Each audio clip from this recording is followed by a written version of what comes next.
பூவாளி நேயர்களுக்கு காலை வணக்கம். நம்ம தொலைக்காட்சி இந்த நிகழ்ச்சி பூவாளி நிகழ்ச்சியில் வந்து இப்போ தினம் ஒரு மூலிகை செடிகள்லாம் அறிமுகப்படுத்திட்டு வராங்க. இது இளைய தலைமுறை, அதாவது புதுசாக வர நம்ம பருவத்தினருக்கு இது நல்ல ஒரு அறிமுகம் செய்வது இல்லாமல் இதை வந்து மறக்காமல் இந்த இது மாதிரி மூலிகைலாம் இருக்குது. இதெல்லாம் நம்ம வந்து இந்த ஒரு நிகழ்ச்சி மூலமாக அவங்கள அறிமுகப்படுத்துறதுனால ஒரு ஆர்வத்தை தூண்டி ஒரு பழம்பெரும்பான நம்முடைய இந்திய மருத்துவமான இந்த சித்த வைத்தியத்தை அடுத்த இதுக்கு தலைமுறைக்கு எடுத்து செல்வதுடன் பல்வேறு நோய்களுக்கு நம்மிடமே மருந்து இருக்கின்றது என்பதை மறந்து போன இந்த மூலிகை செடிகள்லாம் இதன் மூலம் புத்துயிர் பெறுகிறது. இது ஒரு மகிழ்ச்சியான ஒரு செய்தி என்பது மட்டுமின்றி இதனை மக்களிடம் கொண்டு செல்லும் இந்த நியூஸ் சேனல் சேவைக்கு பாராட்டு தெரிவிக்க கடமைப்பட்டிருக்கிறோம். நம்மளாம் ஒவ்வொரு நகர்ப்பகுதியிலும் பார்த்திங்கன்னா அவங்க வந்து கிராமத்தில் தான் வந்திருக்காங்க. எல்லாமே கிராமத்தில் தான் நம்ம நகர்ப்பகுதியில் குடி வந்திருக்கிறோம். நம்ம அங்கே விவசாயம் பண்ணிவிட்டு நம்ம அங்கே எந்த ஒரு சின்ன சின்ன நோய்கள்லாம் கூட நம்ம வீட்டு பெரியவங்க பக்கத்தில் இருக்கிற செடிகளை வச்சு வைத்தியம் பண்ணி நமக்கு ஒரு சிறு சிறு நோய்கள்லாம் மருந்துகள்லாம் பாட்டி வைத்தியம் சொல்லக்கூடிய அந்த முறையில் நம்ம வந்து நிறைய நோய்கள்லாம் தீர்வு கண்டோம். குழந்தைகளுக்கு நோயாக இருந்தாலும் சரி, பெரியவங்களுக்கு நோய் வந்தாலும் சரி, ஏன்னா காயப்பட்டாலும் சரி, இல்லை கடிகை விஷப்பூச்சி கடியாக இருந்தாலும் சரி, அதுக்கெல்லாம் வந்து அங்கேயே மருந்து கட்சி தான் அங்கேயே பண்ணிவிட்டு ஒரு நல்ல ஆயில் கொண்டு நல்லா வாழ்ந்துட்டு வந்தோம். இதை வந்து நம்ம பயன்படுத்திக்கணும். நம்ம நல்ல ஒரு போட்டு குறிப்புகளை வச்சுக்கிட்டு வச்சு பயன்படுத்தி நிறைய செடிகள் நேரடியாக உங்களுக்கு அறிமுகப்படுத்துகிறோம்.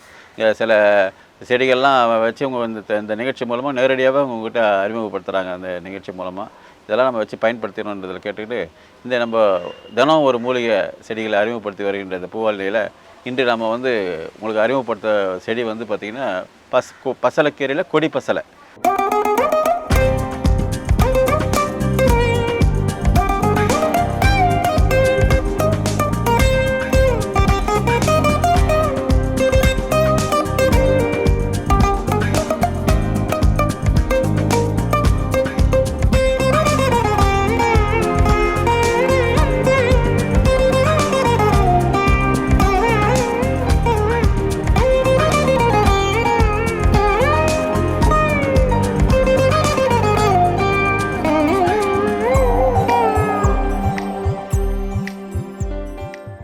இப்போ பசலைக்கீரை தரப்பசலை ஒன்று இருக்குது, கொடி பசலை ஒன்று இருக்குது.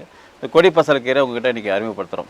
அந்த கொடி பசலைக்கீரை பார்த்திங்கன்னா சிவப்பு தண்டு கூடிய கீரைகளும் இருக்குது, பச்சை தண்டுக்குள்ள கீரையும் அதில் இருக்குது. காம்பு எடுத்து நட்டு வச்சா கூட அது வளர்ந்துடும். வளர்ந்துட்டு அந்த உங்களுக்கு நிறைய கொடி வளர்ந்துக்கிட்டே இருக்கும். இது வந்து நம்ம வீட்டு தோட்டத்தை ஒரு பக்கம் ஏற்றி விட்டால் கொடி அழகாகவும் இருக்கும். இது வந்து பார்க்குறதுக்கு வந்து சிவப்பு தண்டு கீரை அப்படியே நல்லா போட்டம் பெருசாக நல்லா இருக்குது. அதே போல் அதுக்கு பச்சை தண்டும் கீரையும் அது இருக்குது. ரெண்டுமே ஒரே குணக்குள்ள கீரைக்கு தான் பொறுத்தவரைக்கும். அந்த பசலைக்கீரை எடுத்து ரெண்டுமே ஒரே குணம் உள்ள கீரைக்கு தான். இப்போ வந்து நம்ம தினம் உணவு வகையில் வந்து ஒரு கீரையை சேர்த்துக்கணும்னு நம்ம சொல்கிறோம். அது நம்ம பல்வேறு காய்கறிகள் விருந்து போனால் வயிறு முட்டை நம்ம மீதி விருந்து அவியல் பொரியல் கூட்டுக்கிட்டு சாப்பிட்டு இது பண்ணுறோம். ஆனால் கீரைகள் வீட்டு சாப்பாடும் போது கீரைகளை நம்ம தினம் ஒரு கீரை சாப்பிடணும் போது அதில் வந்து பசலைக்கீரை வந்து ஒரு மிக விசேஷமான ஒரு கீரை. அதில் வந்து பசலைக்கீரையில் வந்து பார்த்திங்கன்னா நமக்கு வந்து முக்கியமாக அதில் வந்து உஷ்ணத்தை போக்கக்கூடியது, நரம்பு தளர்ச்சியை போக்கக்கூடிய இந்த கீரை. முக்கிய மருத்துவ குணம் பார்த்திங்கன்னா நரம்பு தளர்ச்சியை போக்கக்கூடியது, உஷ்ணத்தை கட்டுப்படுத்தக்கூடிய கீரை. இதை வந்து இந்த கொடி பசலைக்கீரை வந்து உஷ்ணத்தை போக்கக்கூடிய கீரை. இதில் வந்து இந்த தண்டு கூட பயன்படுத்தலாம். தண்டு கூட நம்ம பயன்படுத்தி அது வந்து கூட்டு பொரியல் கூட்டாக பயன்படுத்தலாம், பொரியலாக பயன்படுத்தலாம், சாம்பாரில் போட்டு பயன்படுத்தலாம். அது மாதிரி வந்து போடலாம். வாரத்துக்கு ஒரு 2 நாள் இந்த கீரைகளை பயன்படுத்துவதன் மூலம் நமக்கு வந்து நமக்கு உஷ்ணத்தால் அம்மை வருது, அப்புறம் வந்து பேதி அந்த உஷ்ணத்தால் உடம்பு சூடாகிடுச்சுன்றோம். அதுபோல் அதெல்லாம் தணிக்கிறதுக்கு இந்த கீரை வந்து ரொம்ப நமக்கு உஷ்ணத்தை தடுக்கக்கூடிய கீரை. இந்த பசலைக்கீரை வந்து உஷ்ணத்தை தடுக்கக்கூடிய கீரை. இது கூட்டு பொரியல் என்னென்ன வகை சேர்க்கணுமோ பண்ணலாம். ஒரே கீரை சில பேர் சாப்பிட்டு வரும்போது வந்து பார்த்திங்கன்னா அவங்களுக்கு கல் வருதுன்னு சொல்லுவாங்க, கல் உண்டாகுதுன்னு சொல்லுவாங்க. அதுக்கு அந்த கீரைங்களை வச்சுக்க நல்லா மூடி பாத்திரத்தை வச்சு தண்ணியில் கொதிக்க வச்சு அந்த தண்ணியை வெடிக்கட்டிட்டு அந்த கீரையை மிளகு மஞ்சள் போன்ற கூட பொருள்லாம் சேர்த்து சாப்பிட்றதுனால அந்த கல் உண்டாகிற பிரச்சனையை சரி பண்ணலாம். சில பேருக்கு தொண்டைக்கட்டுன்னுவாங்க, சில கீரை தொடர்ந்து சாப்பிட்டா தொண்டை கட்டுது எனக்கு, இல்லை வேறு பிரச்சனைகள்லாம் பண்ணுதுன்னுவாங்க.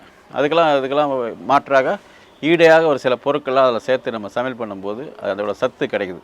இதில் பார்த்திங்கன்னா பசலைக்கீரையில் பார்த்திங்கன்னா ஏபிசி, புரத சத்து, இரும்பு சத்து, பாஸ்பரஸ் சத்து, ஏராளமான சத்து இருக்குது. அதுவும் நீர் சத்து நிறைய. இந்த கொடி பசலைக்கீரையில் வந்து பார்த்திங்கன்னா நீர் சத்து நிறைய உள்ள கீரை. இதில் வந்து நம்ம அவசியம் இதெல்லாம் வந்து நம்ம வாரத்துக்கு 2 முறை கண்டிப்பாக பயன்படுத்தணும்.